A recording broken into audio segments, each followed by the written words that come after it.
한 주간 동안 잘 사셨습니까? 우리는 하루하루 살면서요, 우리 삶에 두려움이 엄습할 때가 많죠. 내가 지금 잘 살고 있는지, 내 결정이 제대로 되고 있는지 늘 이런 두려운 마음이 있습니다. 근데 우리가 살아가면서 이 두려운 마음만 있다면 정말 살 곳이 못될 곳이 바로 이 세상이 아닌가 싶습니다. 그 두려움을 극복할 수 있는 또 하나의 삶의 키가 있는데 그게 바로 믿음이라는 것이죠. 며칠 전에 퇴직한 사람들끼리 중국에 여행을 갔다 오다가 불의의 사고로 많은 분이 돌아가셨습니다. 그분들이 그 버스를 타면서 이 버스가 사고 날 것이다 라고 하는 그 두려움만 있었다면 결국 그 버스를 타지를 못했겠죠. 그러나 우리는 마음속에 믿음이라는 게 있습니다. 이 버스가 우리를 집까지 잘 데려다 줄 것이다. 오늘 여러분들 길 오면서, 교회 오면서 어떤 마음으로 왔어요? 아무 생각 없이 왔어요? 오면서 그렇겠죠. 나는 교회까지 잘 갈 수 있을 것이라고 하는 믿음이 있다는 것이죠. 우리의 삶에 당연한 믿음이라는 키를 가지고 우리는 살아가기 때문에 얼마만큼의 두려움도 극복하고 살아갈 수가 있습니다. 그런데 여기에다가 오늘 성경 말씀에 보면 여호와를 의지하는 사람, 여호와를 의뢰하는 사람은 복받을 사람이다 라고 말씀하고 있습니다. 오늘 우리가 일상적인 그런 믿음의 수준보다 더 높은 하나님에 대한 수준, 믿음을 가지고 가는 그 삶의 수준을 지닌 사람들은요, 복된 사람이다 라고 성경은 말씀하고 있습니다. 다윗의 경우를 보면 이런 말씀을 분명하게 증명을 할 수가 있죠. 사무엘상 17장에 보니까 다윗이 골리앗을 물리치는 장면이 나옵니다. 골리앗은 백전노장이었습니다. 전쟁터에서 뼈가 굵은 사람이라는 것이죠. 다윗은 아주 어린애였습니다. 그런데 이 전쟁에서 다윗이 뭐라고 고백을 합니까? 여호와의 구원하심이 칼과 창에 있지 아니함을 이 무리로 알게 하리라. 전쟁은 여호와께 속한 것인즉 그가 너희를 우리 손에 붙이시리라고 믿음으로 고백을 하는 겁니다. 전쟁터에서 뼈가 굵은 그것, 큰 칼, 큰 창,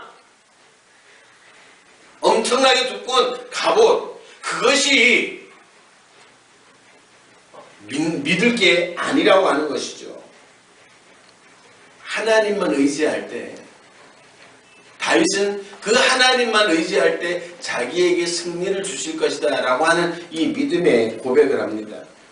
그렇게 고백한 이 다윗에게 엄청난 전쟁의 용사였던 그 골리앗을 넘어뜨리는 그런 은혜를 베풀어 주셨습니다. 뿐만 아니라 보잘것없는 그 인생을 들어서 이스라엘의 위대한 성군으로 하나님께서는 만들어 주셨습니다. 그런데요, 왕권이 안정되고 권력과 군사력과 명예가 생기니까요, 다윗의 마음이 조금 바뀌었습니다. 역대하 21장에 보니까 하나님을 의지하기보다는 지금 자기가 이루어놓은 그 이스라엘의 국력을 바라보기 시작했습니다. 내가 세워놓은 이 권력, 내가 세워놓은 이 땅의 군사력. 그래서 다윗은 요압에게 이스라엘 전 국토를 다니면서 군사로 동원할 수 있는 병력을 살펴보라고 명령을 내립니다. 요압이 이야기를 하죠. 이것은 하나님께 죄 짓는 겁니다. 하나님께서 어련히 알아서 해주실 텐데 그것을 왜 그렇게 하시려고 합니까? 라고 만류했지만 결국은 그대로 행하게 됩니다. 요압은 다윗이 더 교만해질 것을 두려워해서 레위 지파나 베냐민 지파의 숫자는 제하고 다윗에게 보고를 하죠. 이 사건을요 하나님께서 괘씸하게 보셨습니다. 그래서 선지자 갓을 보내어 3년의 기근과 3개월의 전란과 3일의 온역 중 하나를 선택하라고 말씀하십니다. 다윗은 정신이 번쩍 들었습니다. 아, 그렇구나.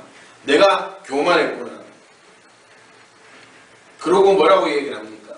사람의 손에 징계를 받느니 하나님 손에 징계를 받겠다. 그래서 3일의 온역을 선택하게 됩니다. 3일 동안 자기가 그렇게 믿었던 그 군사력으로 생각했던 그 백성 7만 명이 죽어져 나갔습니다.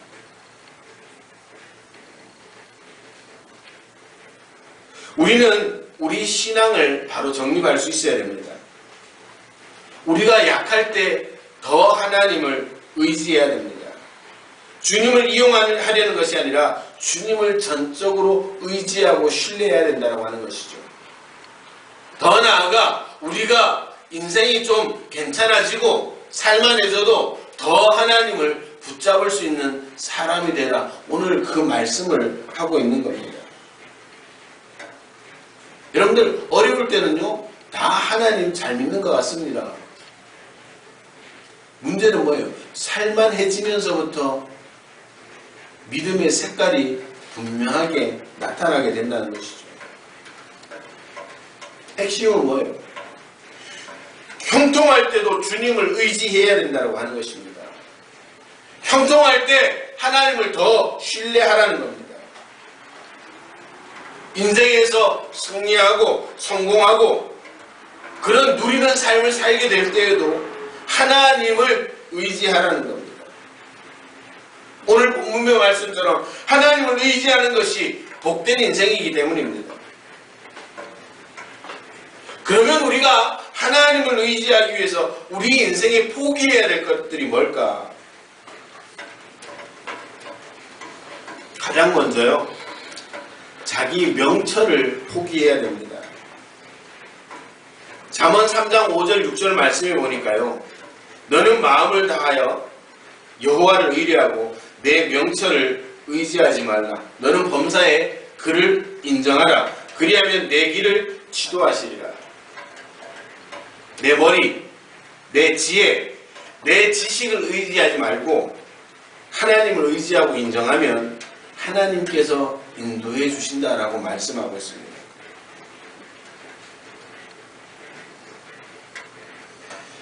우리가 살아가면서요, 내 경험, 내 지식에 얼마나 지대한 영향을 받는지 모릅니다. 믿음이 있다라고 고백을 하면서도 그 믿음보다 우선되는 게 내 경험이고 내 지식입니다. 신앙생활도 그렇게 해요. 하나님이 나를 어떻게 인도하실지 기대하지 않고 당연히 공식적인 내 경험, 다른 사람들의 경험을 듣고 이때쯤이면 하나님께서 역사하시겠지. 이때쯤이면 하나님께서 응답하시겠지.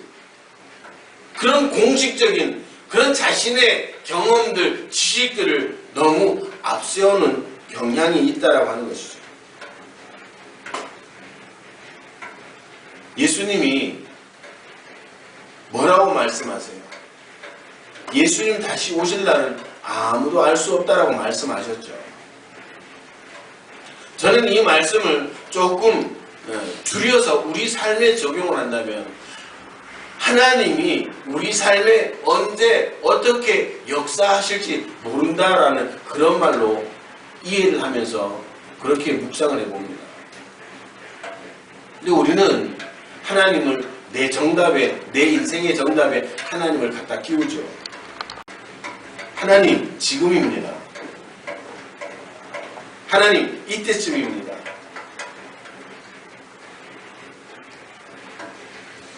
어떤 분이 그런 말씀을 하시더라고요. 성공적인 목회자가 되기 위해서 스토리텔링이 되어야 된다.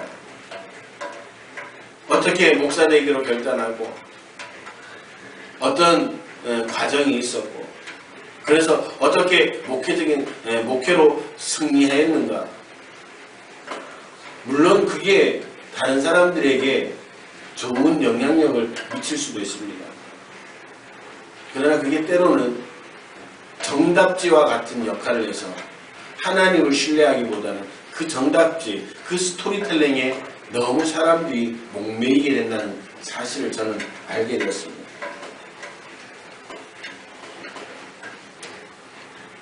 내 명철을 의지하지 말고 하나님을 의지하시기 바랍니다. 오늘 내가 알고 있는 지식, 내가 알고 있는 경험 다 포기하시고 오직 하나님만 바라보시기를 바랍니다. 오늘 그렇게 하나님을 의지하고 의뢰하는 사람은 복받을 사람이라고 분명하게 말씀하고 있습니다.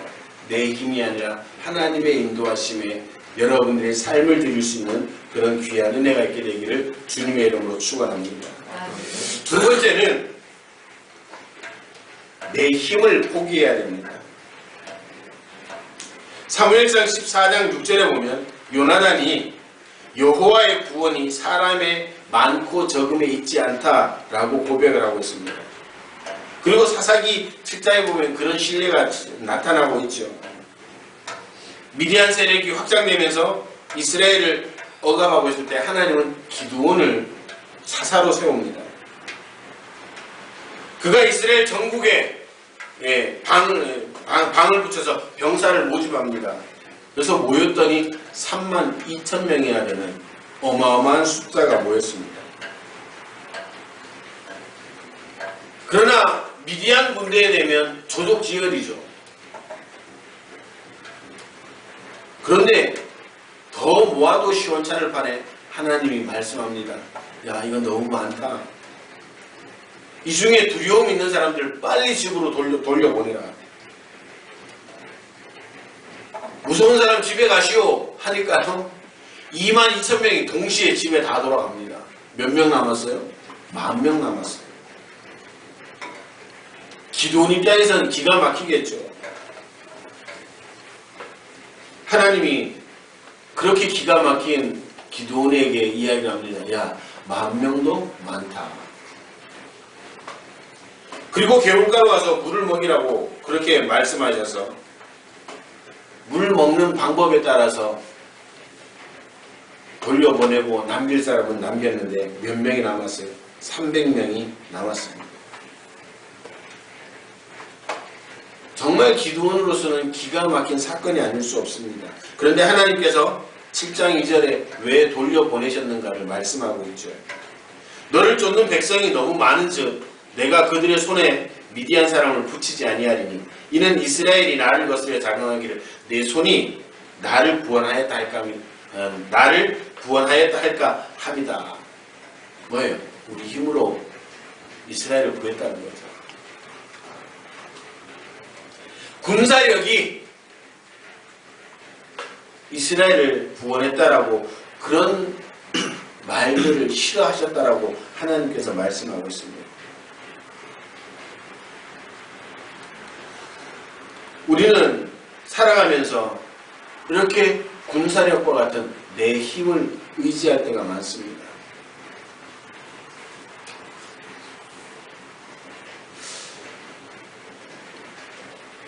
하나님만 의지하는 거. 내 힘, 여러분들 사람의 힘은 한계가 있습니다. 사람의 능력은요 결코 하나님을 뛰어넘을 수 없다는 사실입니다.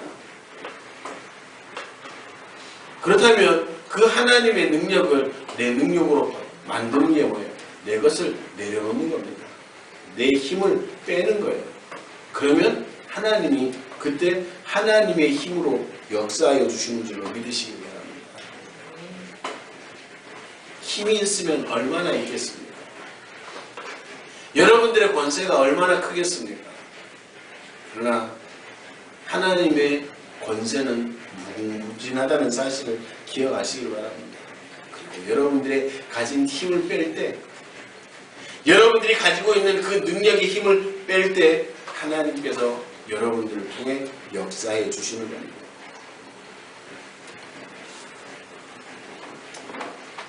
그리고 우리가 또 포기해야 될 게 재물을 포기해야 됩니다. 예레미야 9장 23절의 말씀을 보니까요. 부자는 그 부함을 자랑하지 말라라고 말씀하고 있습니다.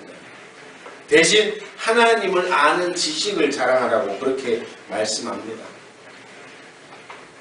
돈에 대해서 뭐 특별히 더 말씀드릴 필요가 없겠죠. 우리는 많이 가지면 그것이 곧 좋다라고만 생각합니다. 많이 가져서 좋게 하겠죠. 그러나 많이 가지고 있는 만큼 하나님의 역사는 줄어들게 된다는 사실을 기억하시기 바랍니다. 하나님을 의지하면 하나님께서 물질도 허락해 주시는 줄로 믿으시길 바랍니다. 하나님의 일을 위해서 내 빈손을 하나님 앞에 드릴 때 내 빈손에 채워주시는 분이 바로 하나님이라는 사실입니다. 이게 바로 믿음의 법칙입니다. 여러분들 양손에 들고 있으면 이제 다른 것을 줄 때 받을 수가 없습니다. 여러분들 이 양손에 드는 것을 주를 위해서, 여러분들을 위해서, 여러분들의 가정을 위해서, 믿음의 지체들을 위해서 아낌없이 사용하시길 바랍니다. 놓아버리시길 바랍니다. 그러면 비어있는 이 손을 하나님께서 더 큰 것으로 채워주시는 줄로 믿으시길 바랍니다. 아멘. 이것을 믿음으로 포기할 때 믿음의 역사가 나타나게 되는 겁니다. 여러분들이 양손에, 인생의 양손에 들고 있는 건 얼마나 많습니까? 그러나 그것을 포기한다면 하나님께서 여러분들이 포기한 것보다 더 많은 것으로 여러분들과 함께한다는 사실을 기억하시기 바랍니다. 이게 바로 믿음의 법칙입니다. 그리고 네 번째로 사람을 포기할 수 있어야 됩니다. 오늘 본문 읽었던 5절에 보면요. 무릇 사람을 믿으며 혈육으로 그 권력을 삼고 마음이 여호와에게서 떠난 사람은 저주받을 것이다 라고 그렇게 말씀하고 있습니다. 사람은요 믿음의 대상이 아니라는 겁니다. 사랑의 대상이죠. 사람은요 변덕스럽습니다. 이기적입니다. 유한합니다. 그렇기 때문에 사람을 믿으면요 실망할 확률이 더 많다는 사실이죠. 우리 학생들은 아직 모르겠지만 우리 결혼하신 성도들은 어떻습니까? 여러분들의 배우자를 고를 때 어떤 마음으로 골랐어요? 야, 이 사람이면 평생 믿고 함께 할 수 있겠다. 살아보니까 어때요? 그래요?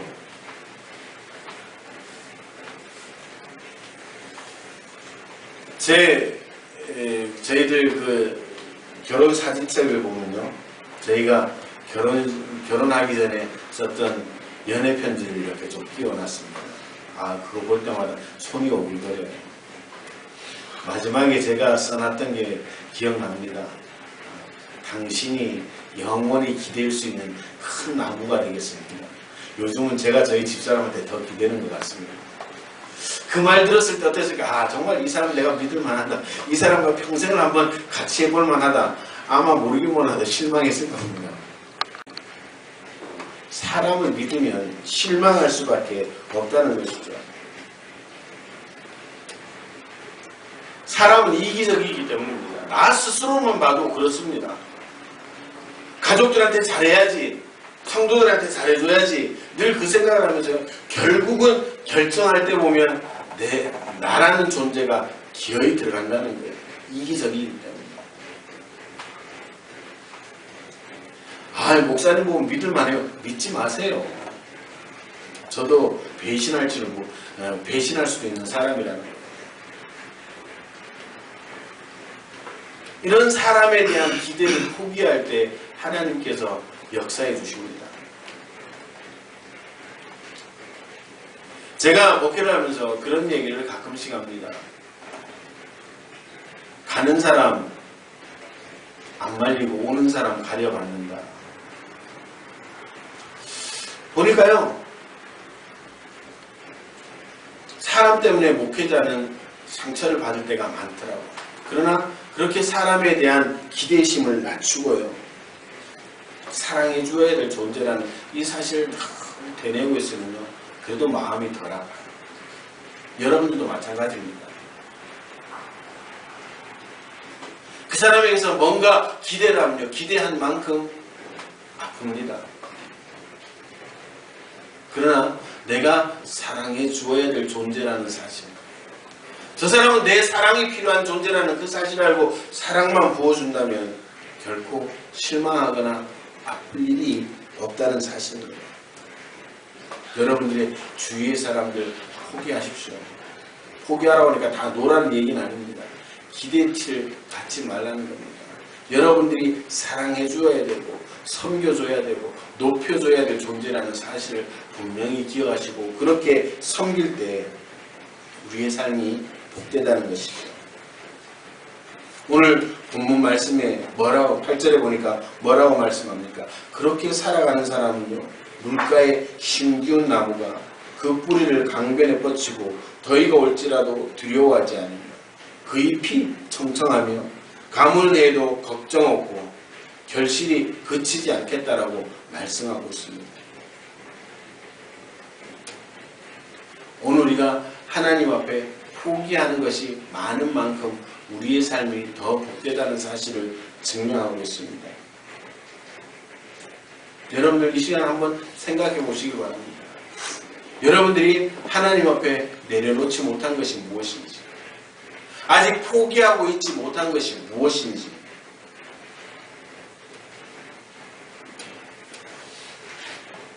어떤 항구에 전기 여객선이 부두에 닿아서 사람이 내려오는데요. 한 여자가 발을 헛디뎌서 바닷물에 빠져버립니다. 사람들이요, 저 여자 살리라고 고함고함 소리를 지릅니다. 근데 선원들이 그걸 보고도 가만히 있습니다. 사람들이요, 이 선원을 보고 비난을 합니다. 당신 배에 탔다가 빠진 사람을 왜 저렇게 빠져서 죽게 두느냐. 그런데도 이 선원은 그 여자를 지그시 지켜보기만 합니다. 물속에 한번 쏙 들어갔다가요, 나와서 살려주세요. 또 한번 쑥 들어갔다 나와서 살려주세요. 세 번째 들어갔다 나와서 얼마나 힘들었는지 그 여자가 살려달라 소리도 못 지르고 있습니다. 그때 이 선원이 그 바다로 뛰어들어서 그 여자를 구해서 올라왔습니다. 사람들이 오히려 그 구해온 선원들을 비난합니다. 왜 빠졌을 때 바로 구해주지 않았느냐? 왜 한참 후에야 구했냐? 이 여자 죽을 뻔하지 않았느냐? 그러자 선원이 숨을 몰아쉬면서 그렇게 이야기를 합니다. 모르는 말씀들 좀 하지 마세요. 사람이 물에 빠져서 자기가 살겠다고 발버둥 칠 때 제가 들어가면 저도 이 여자분도 다 죽고 맙니다. 발버둥 치던 힘이 다 빠지고 이제 내 손에 자기 자신을 맡길 수 있을 때까지 저는 기다렸던 겁니다. 하나님도 마찬가지입니다.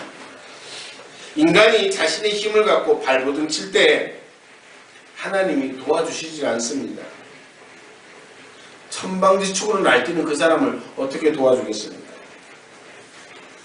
인간의 힘으로 안 된다는 것을 알고 인간의 생각을 다 포기하고 하나님 앞에 나와서 나 좀 살려주세요. 나 좀 도와주세요.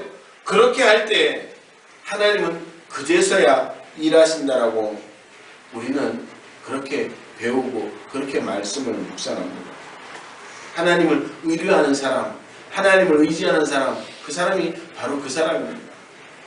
힘 다 빠지고 내가 써볼 힘 다 써보고 내가 뛰어볼 만큼 뛰어보고 안 돼서 하나님 앞에 나와서 울며 나 좀 구원해 주세요. 나 좀 살려주세요. 그렇게 할 때 하나님은 그 인생을 구원해 주신다는 겁니다. 이 시간 여러분들 한번 깊이 묵상해 보시기 바랍니다. 나는 아직 하나님 앞에 믿음으로 내려놓지 못한 것, 포기하지 못한 것이 무엇인지, 내가 정말 하나님을 온전히 의지하고 있는지, 하나님만 의지하고 있는지 아니면 하나님도 의지하고 있는지 여러분들 한번 깊이 생각해 보시기 바랍니다. 오늘 이 말씀을 듣고 여러분들 심령 가운데 그런 결단력이 생겼다면 이 한 주간 작은 것부터 포기하시고 그 포기함을 통해서 하나님 앞에 나는 이렇게 하나님을 신뢰하겠습니다. 의지하겠습니다. 그렇게 고백하시길 바랍니다. 포기하는 만큼 하나님의 은혜로 채워주시고 또 채워주시지 않는다 할지라도 기다리는 믿음을 가질 수 있어서 인내하는 믿음이 있어서 하나님께서 말씀하셨던 종래 끝내 이 길이라고 말씀하셨던 이 약속의 말씀을 우리 삶의 현장에 많은 열매들로 증명할 수 있는 저와 여러분들 되시기를 주님의 이름으로 축원합니다. 이 한 주간 하나님만 의지하고 여러분들이 가지고 있던 힘들을 하나하나 포기할 수 있는 귀한 한 주간의 삶을 사셔서 주님과 동행하며 하나님께서 도우시는 귀한 인생들과 가정이 되어 하나님께 영광 돌리고 믿지 않는 가족들과 이웃들에게 살아계신 하나님을 증명할 수 있는 복된 인생들이 되시기를 주님의 이름으로 축원합니다. 기도하시겠습니다.